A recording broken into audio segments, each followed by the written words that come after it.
let's have the key assumptions and methods of cultural studies. We will now examine how these assumptions and methods uses in analyzing the culture. These assumptions explain how culture operates within society, while methods provide the tools researchers use to identify and interpret cultural texts and practices.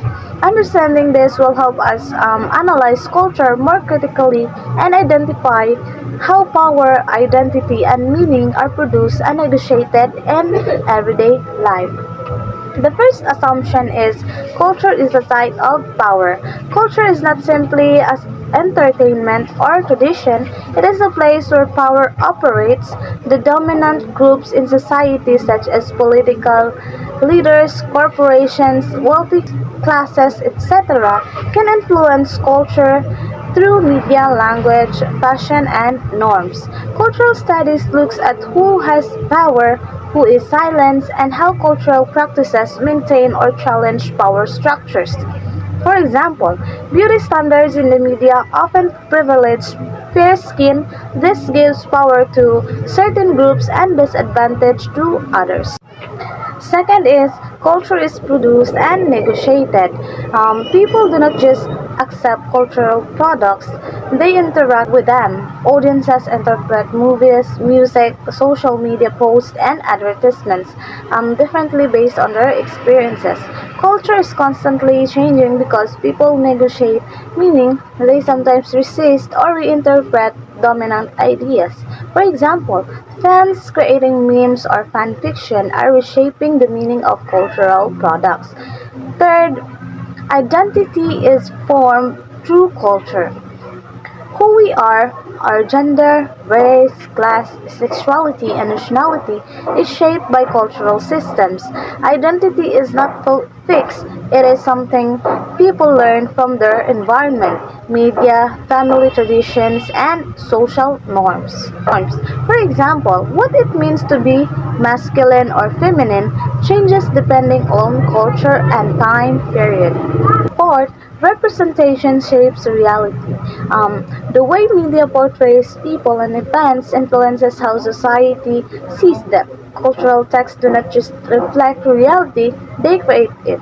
If a group shown negatively or rarely represented, society may develop biased beliefs on them. For example, if movies always portrays poor people as criminals, audiences may start believing this stereotype. Fifth, culture must be studied in context. Cultural practices cannot be studied alone, they must be connected to history, economics, politics, and society. Cultural studies looks at the bigger picture to understand why certain meanings and representation exist. For example, you cannot study Philippine colonial literature without understanding Spanish and American colonial history. Next is the methods of cultural studies. First, it is textual analysis.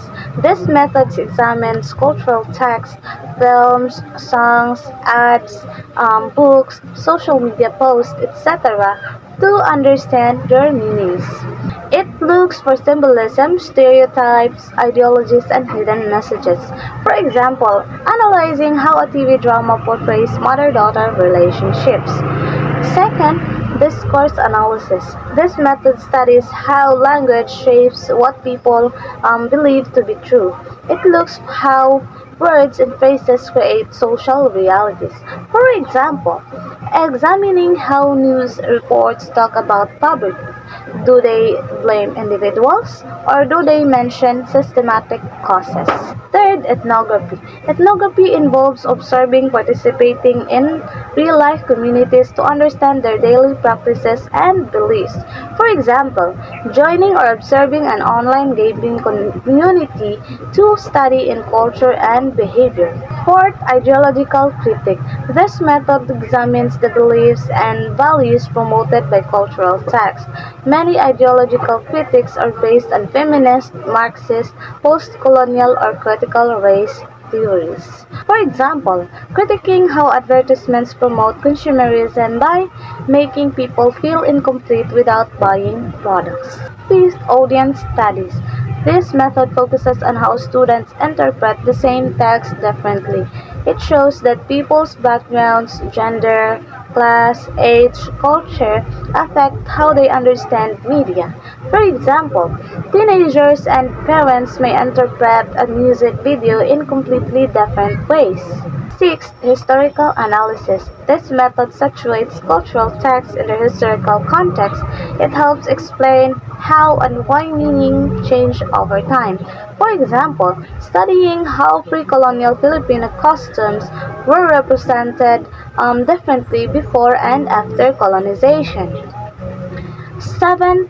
Intersectional analysis. Intersectionality examine how identity categories such as gender, race, class, sexuality, disability, etc. interact to shape people's experiences.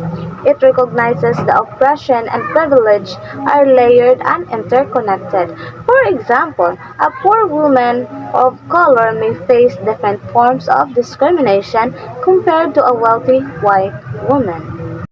When we analyze questions in cultural studies, we don't just look at the surface. We try to understand what these cultural texts or practices say about society. When we ask what message is being sent and how does culture shape the meaning behind it, this approach helps us see the deeper connection between people, power, and culture. To start, let's talk about how cultural texts like films, advertisement, and song affect people see themselves and others. These takes shape our thinking, sometimes without us noticing. When we watch a movie or a commercial, we get idea about what is beautiful, what is normal, or how certain group should behave. Because of this, people may compare themselves to what they see in media or form opinion about others based on this image. In short, cultural texts help create the standards and expectation that people follow. Now that we understand how media influence perception, let's move to the next point. How gender or race is represented in media and what that tells us about society. The way women, men, and different races are shown in media reflects society's beliefs and biases. If media uses stereotypes, it means those old ideas still exist. But when media shows diverse and empowered characters, it reveals progress. Media representation is like a mirror. It shows us what society values and what it still need to change. After looking at presentation, let's shift to cultural identity and how it changed. When people are exposed to global influences like international music, fashion, food, or social media, they start blending these ideas with their own culture. This creates a mixed or hybrid identity. Cultural identity becomes flexible, changing as people interact with different culture from around the world. Now that we've discussed identity, let's move on to the idea of power and authority. Culture shape how we understand and respond to power. In some cultures, authority must be respected without question. In others, speaking up is courage. Our cultural background influence whether we follow rules, change them, or negotiate them. This show how deeply culture affect our view of leadership and control. Finally, let's talk how cultural practices reflect inequalities between social groups. Traditions, social rules, and daily behavior often show who has more privilege and who has less.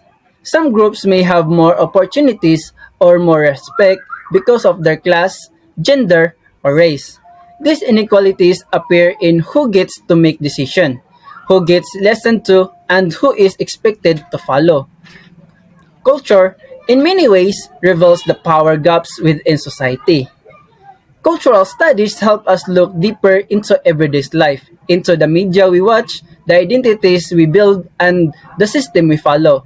By analyzing this question, we understand not only culture, but also ourselves and the society we lived in.